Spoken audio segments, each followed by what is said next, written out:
Is it rolling? Yes. Okay. Hi, I'm Luis Hurtado, and we are in El Huizachal, which is a Xi'úi village.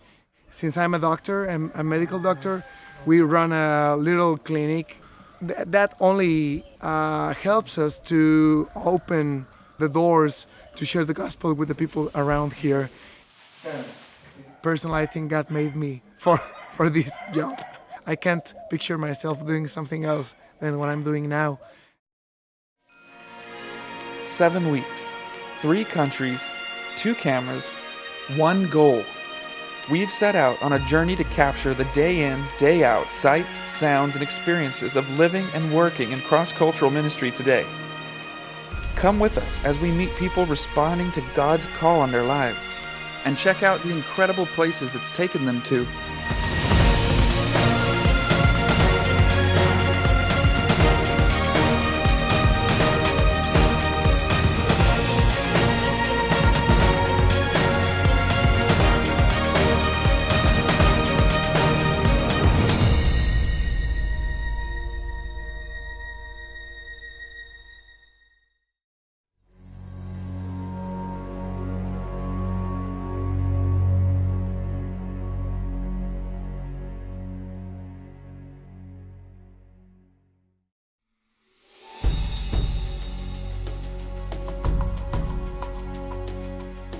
The team was sent out to these villages to give them a chance to experience life with an unreached people group. They were all split up and living with different host families. We set out to meet them where they're at, stopping first at Aneta's house. I really like the house. This is a really cool place. And you're right, it's really like open and clear. Yeah, I really enjoy to see how big God's creation is here in the mountains.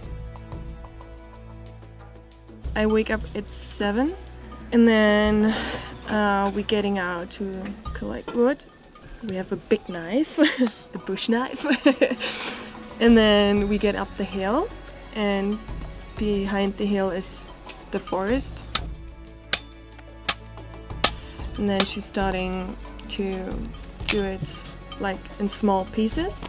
And then she gave it to me and I put it down on one place. And under it she have like this, how do you say? Rope. Rope? Yeah. A rope. That is really interesting.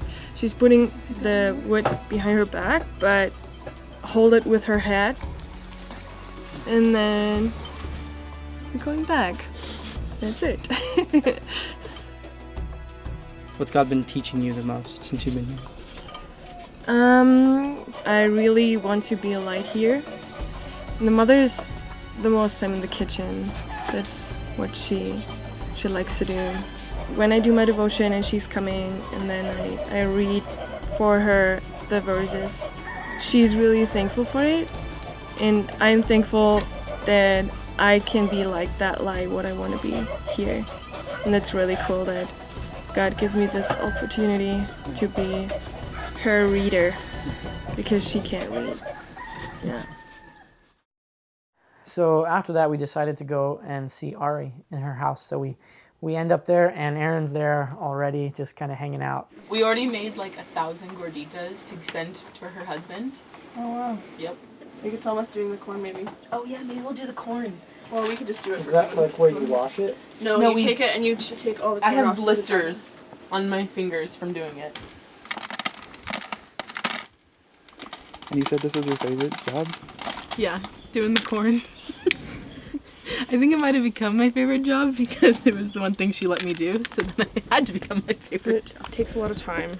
Each family here seems to kind of create their own normal, but there's certain necessities that they need for living that their lives seem to revolve around. Like corn is basically the only thing that they eat, and so that's what the women do, is like prepare the corn from like 5 in the morning till like 10 o'clock at night. They're like just going through different process of it. One of the girls was like saying how she's struggling with the fact that the people here don't seem like they have a purpose, and I was like, yeah, I know, all they do is make tortillas and stuff like that, but like what else do I expect them to do, you know, with their days? And so I think that's purposeful almost more than what we do.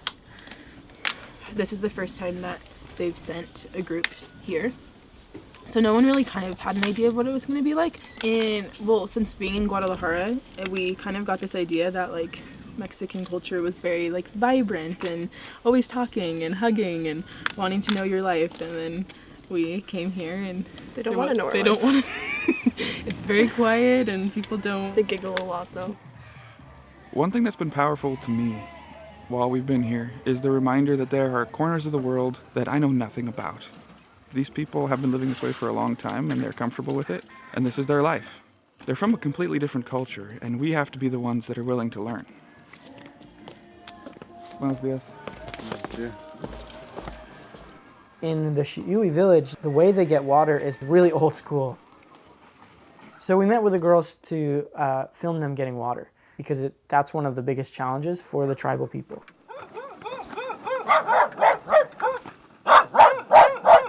It's like maybe like 25 minute walk down into the valley. It's very like lots of rocks and terrain, so it's easy to fall. The first time we did it, I was very scared that I was just gonna dump all my water and then everything would be for nothing, but that didn't happen, thankfully. Oh, that's good. Yeah, so basically people don't have any running water here. So everyone kind of has a different well that they go to depending where they live, depending how far away they are from the well. Some of them are like really deep like this one, and then other ones are more shallow, so it's not as much work. Yeah, but basically, yeah, you walk down the mountain, wash out your buckets, get all your water, put it on top of your head, and then go back up the mountain. It's very tiring, but the women here are very strong and they've been doing it since they're really little, so it's a lot easier for them. But yeah, it's a really cool experience to be able to do things like they do. After we hauled all that water up the hill, the girls used it right away to wash their hair. Water goes so quickly, and if you have to carry every bucket up yourself, you realize how precious it is. So after everyone freshened up a little bit, we went on a walk to the store and got some drinks. We took that opportunity as we were pausing to ask the girls how they were doing. It's really cool to see what they do, but it's tiring too. Like, we started going crazy, like just the two of us. And we sat in silence. Like, we would go for a walk in the afternoon just to be able to talk, like just to be able to say Not words. whisper like,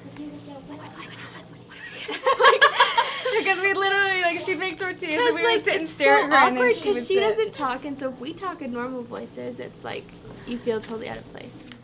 Definitely taking away from this is not being so materialistic, because you don't really realize how materialistic you are until you have nothing. Mm-hmm. And we felt bad even with just having our backpacks, because we brought had 2 changes more stuff of clothes. than what she had in her house. I wouldn't change the experience though, because I was like, I mean, God has stretched me in many ways that I didn't know were possible. One of the things that we were happy to do there was to just join in and help out with whatever was happening. And one of those opportunities was going to one of the old guys in the church's house, and he wanted to plant a garden. And it took all day just to clear some of it. Unfortunately, the land here is pretty rocky. There's rocks no matter where you dig. And we've also planted a couple trees here. There's a pistachio tree as well as a lychee tree. So yeah, we're hoping that they take off and can produce fruit one day. The village had this impromptu church service kind of up on the hill. So we all piled into the back of a truck with speakers and the guitar and a bunch of people from the lower village. So we drive up to this other village. If you're driving around, it's you wouldn't even know it was there. They just set up one speaker, a microphone. It was crazy windy. If someone was using the microphone, there was just this coming through this big speaker. And there's people, they're not sitting together, they're all sitting really spread out, just kind of on the side of the road over a drainage ditch. And Luis, the local missionary there, pulls a guitar out. When we think about mission, we often use that verse in Acts where it talks about going to the ends of the earth and sharing the gospel in really remote locations. And this was a perfect example of a really remote location. I mean, these people are so far away from everything. The Xi'úi or Pame culture is very, very different from others, even around Mexico.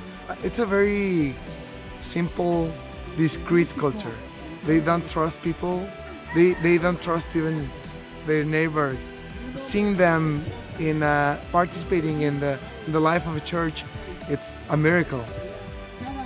I really think that once every nation hears the gospel, then Jesus will come back. So that's why I'm here.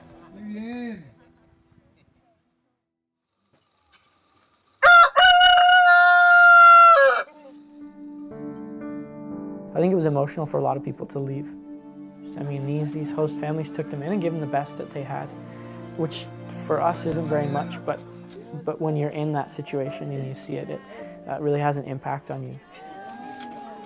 And we got to pray over them, and they prayed over us. It was just a really good, I think, picture of God's community, of being from totally different worlds, but being able to love each other with an unrelenting, unconditional love that is only bound by Christ. Andando. Súbense. Andando. Next time on This Is Why We Go. We were like, we're gonna teach English in this little town, not really knowing what that meant.